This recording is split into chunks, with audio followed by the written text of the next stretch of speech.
What's your feeling on Botox? What are your... Oh, well, you see, so Botox, I love Botox. Bring it on. If you can get rid of a wrinkle in a day, because there is no skincare on this planet that can get rid of a wrinkle in a day. What Botox doesn't do, though, is it does not help with the integrity of your skin. So, yep, get some, and I get Botox done, and I get some done in here only a couple of times a year, because I've been lucky. My genes are really lucky. My mum unfortunately passed away in her 60s, but she had one wrinkle on her whole face when she was 60s. My dad's in his 70s and he still looks great. So, you know, and he's a farmer, so we're very lucky. But yep, I certainly get my Botox done in here. And it does, like, so within a couple of days, you're just like, whoa, this is good, I like this. But what it doesn't do at all is it doesn't help with the health of your skin. Does it not? Zero. Okay. So it's 100% cosmetic.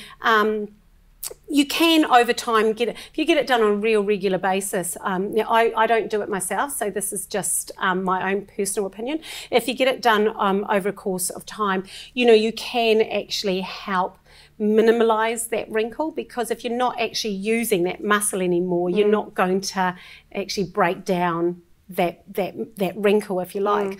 But generally it's cosmetic. So if you stop, fast forward 6 months and it's back to what it was. And if your skin's not healthy and your skin doesn't have a good glow to it, no Botox in the world's going to make you look good.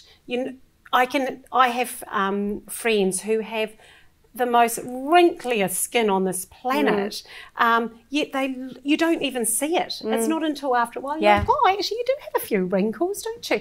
Because they're so healthy, their skin's got a beautiful glow that you actually don't notice the wrinkles.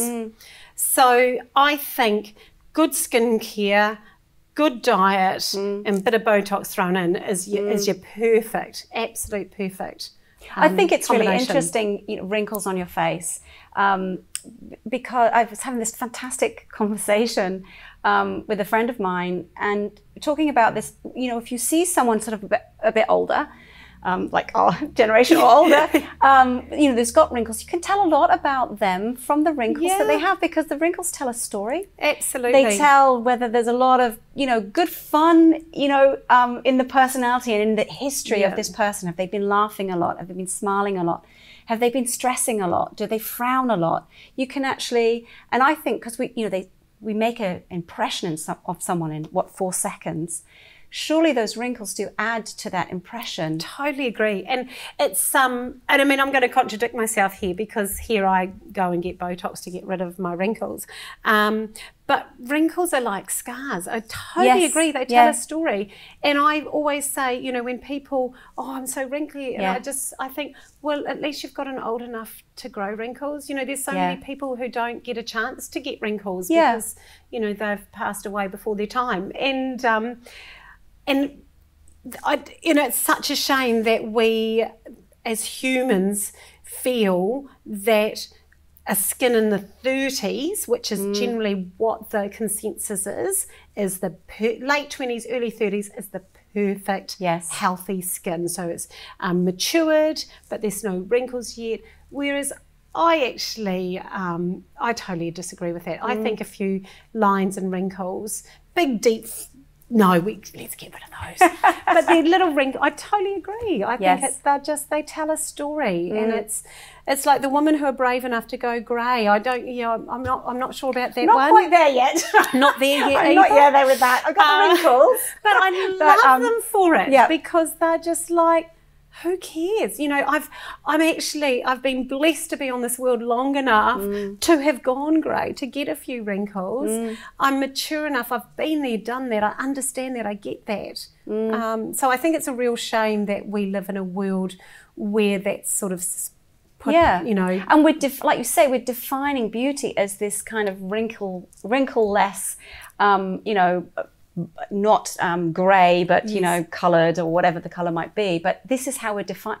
It's not an absolute definition, but this is how we've got this one very narrow version of beauty. And is that how we define? I mean, that is something very specific to women, isn't it? It's not how we define men. In actual fact, we often think older men are more distinguished. Yes, and totally more agree. Respectful and so unfair. They get a few wrinkles and get a little bit of grey down here, and you're just like, oh.